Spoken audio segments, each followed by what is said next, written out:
If you've ever had a client ask you for something and your gut reaction was, ugh, I really don't want to do that, but then you said yes anyways, I'm talking to you today.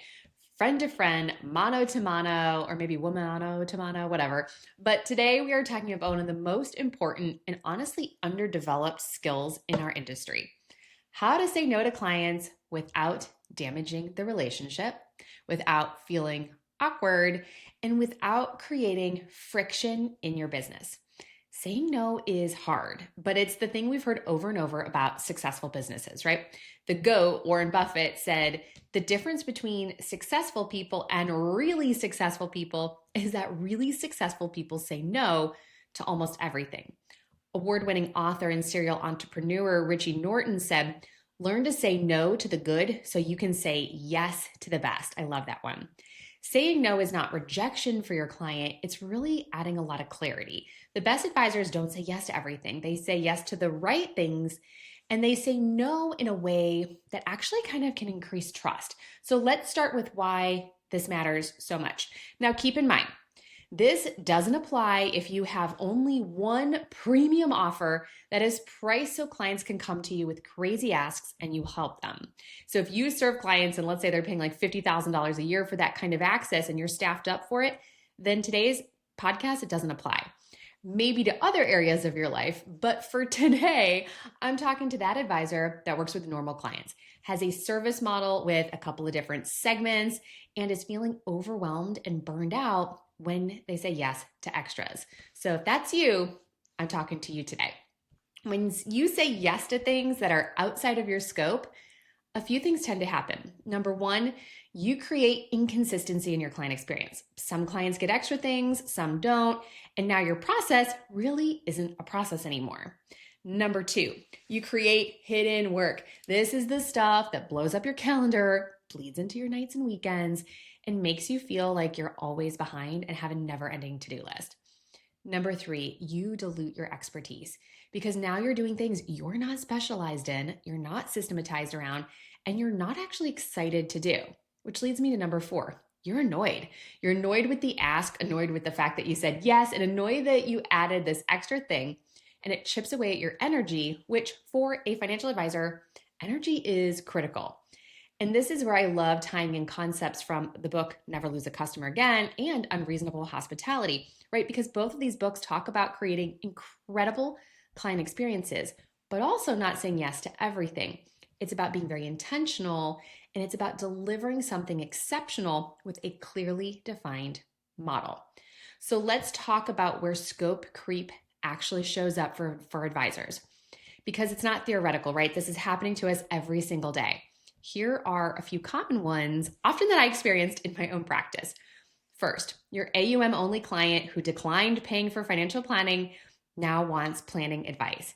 This is the client who said, no thanks, I don't need a plan, but now they're asking you things like, should I retire early? Can you run some tax projections?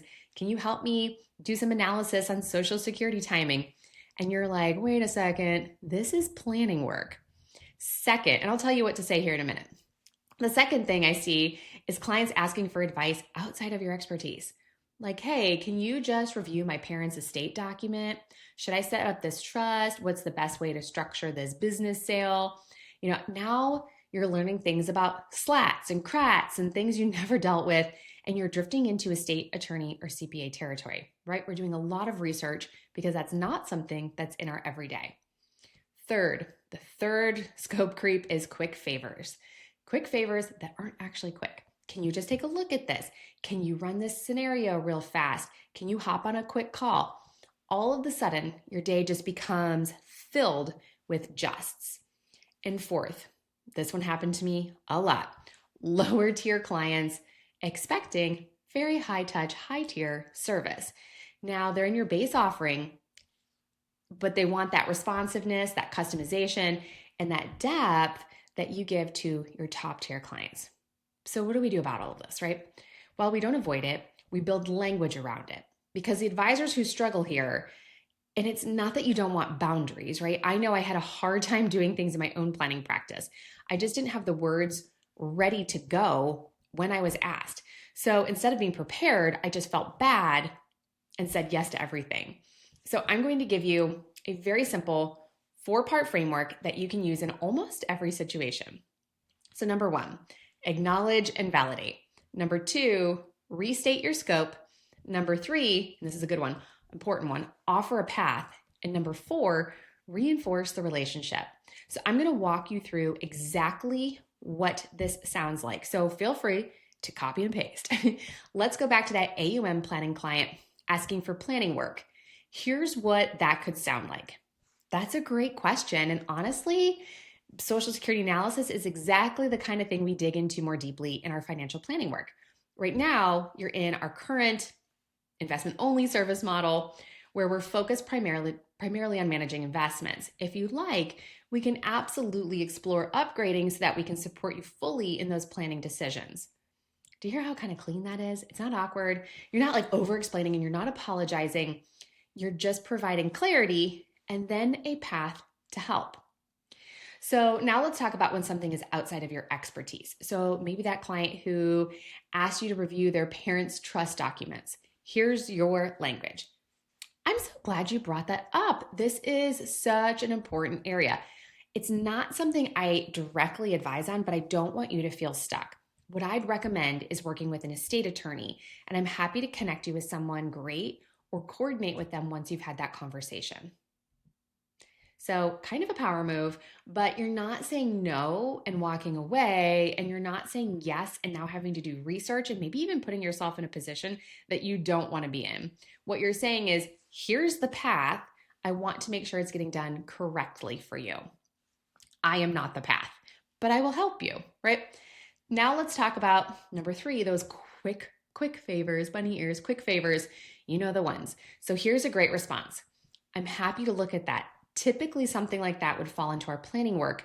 So what we can do is either save it for your next scheduled meeting, or we can scope out a separate planning session if you'd like to dive in sooner. And here's what the cost for that would look like.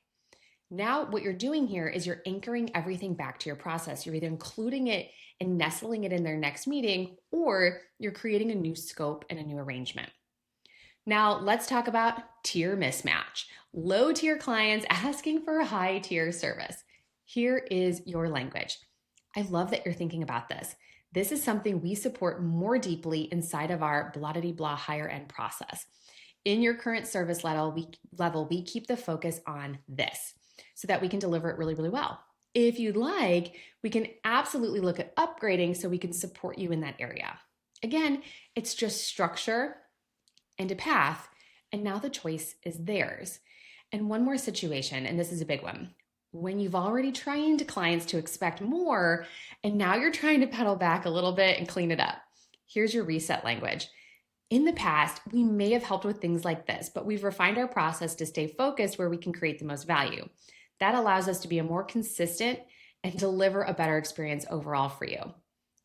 We want to evolve without awkwardness. Like, yep, I recognize we used to do that in the past. However, now here's what we do and what this looks like. Just stick to the scope. So let's talk quickly about what not to say. We don't want to be apologetic. We don't want to be overly apologetic. We don't want to be vague. We don't want to say things like, oh, sorry, we can't do that. That's not really our thing. That language creates friction, right? Clarity removes the friction. So at the end of the day, this all comes back to something you hear me talk about all the time: friction. Every time you say yes to something outside of your process, you're adding friction to your calendar, friction to your team, and there's always a cost. And your job as a business owner is to remove friction, not to create it. So here's a simple rule that I want you to adopt. If it's not in your process, it's a no, but with a path.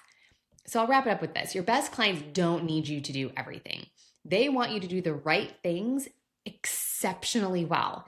And they look to you as a guide. And as long as you can point them in the right direction and down the right path, that will keep you still on their pedestal, right? And those clients that expect you to bend over backwards and do all the custom things for them, again, those are not ideal clients for the typical advisor. If this episode kind of hit home for you, I want you to take 5 minutes and ask yourself this: where am I saying yes to when I should be saying no? And what would it look like to create just a little bit more clarity in those moments? get your script down and practice it. Have it in your templates ready to go. Get it down on paper and then just copy and paste, friends. That is where the magic is. So whether you create it as a quick step inside of Outlook, like ready to send, whether you practice it a couple of times just so it doesn't sound awkward or weird coming out of your mouth, give it a go, get it down on paper, fine tune it to sound the way that you'd want it to sound. And just always remember, if I were on the opposite side of the table, how would I want to hear a no? How would I best receive information? And for me, when I ask myself that question, it's I would best receive that information in a way that's here's what we're great at, here's what we're not going to do, but here's a way that we can help you or assist you in moving the ball forward. It might not necessarily be with us or with our company, but we're going to point you in the right direction so that we don't leave you hanging. That is the best way to approach a situation. And I bet if you look back at the last few weeks, there's a few things on your calendar. I'm still guilty of this too, right? Practicing what I preach and always working on it. There's a few things on my calendar that I was like, oh, I said yes to that when honestly, I didn't have the time, I didn't have the desire, and I probably shouldn't have. So as I was preparing for this episode, I created some scripts for myself. So again, practicing what I preach. Thanks so much, and we'll see you next time.